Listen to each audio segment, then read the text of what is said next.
Can't you just hire someone? She said again, barely looking up from her phone. I paused, just for a second, just enough time to swallow the lump rising in my throat before it turned into tears. I just thought, I said, voice softer than I wanted it to be, maybe you'd like to go through some of your things before I donate them. There was silence, then a half-hearted reply. Just busy, Mom. I'll try, okay? But she never tried. Not that weekend. Not the next. Every time I called, she was busy. Too tired. Too overwhelmed. Too caught up in the whirlwind of her own life.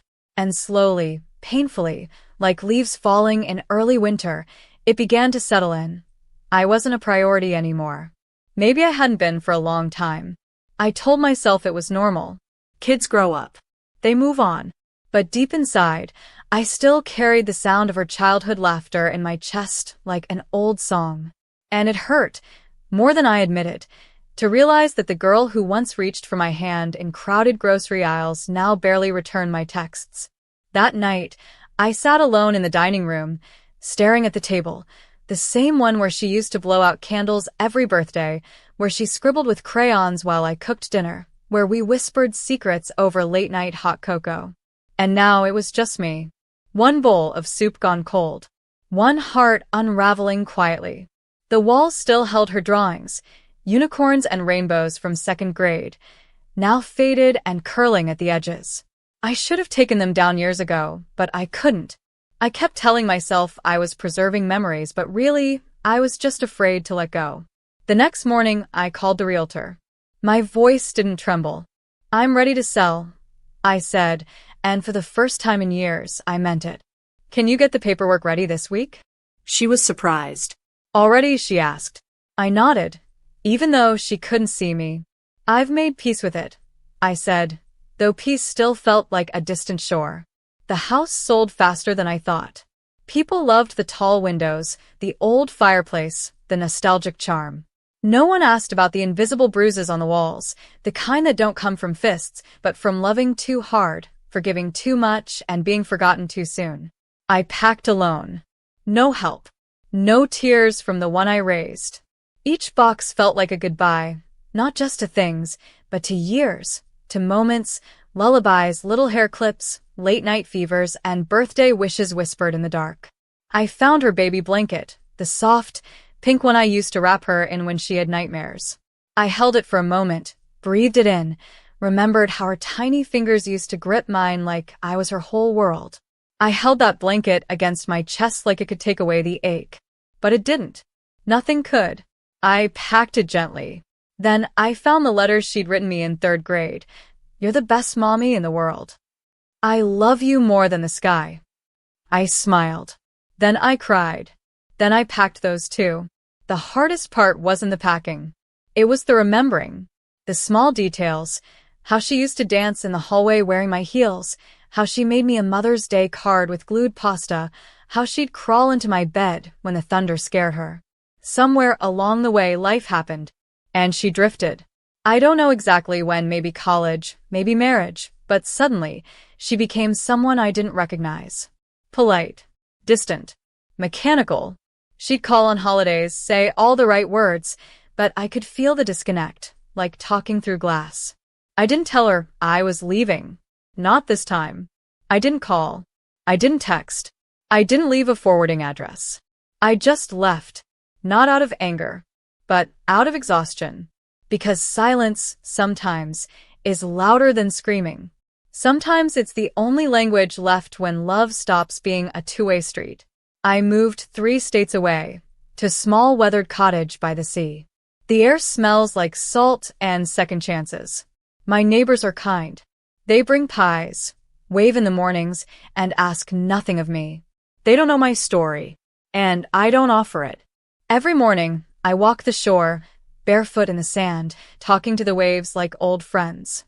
I tell them everything I used to want to tell her, all the pain, all the longing, all the ways I loved without limits. I cook meals for one now. I set the table for myself. And I light a candle every night, not for her return, but for the woman I used to be. The woman who gave everything. The woman who waited. The woman who finally chose herself. Some nights are still hard. When the wind howls just like it did back home.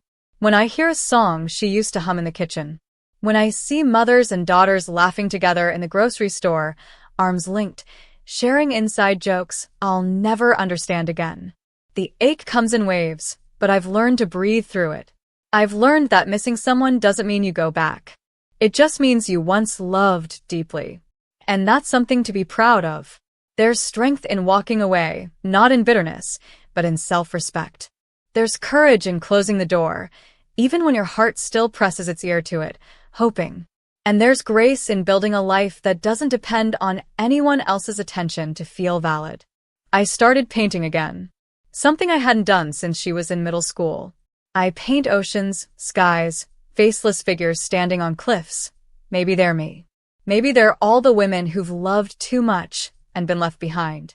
I joined a book club. The women there are loud and messy and beautiful. They talk about their regrets without shame. We drink tea and laugh until our cheeks hurt. Sometimes we cry.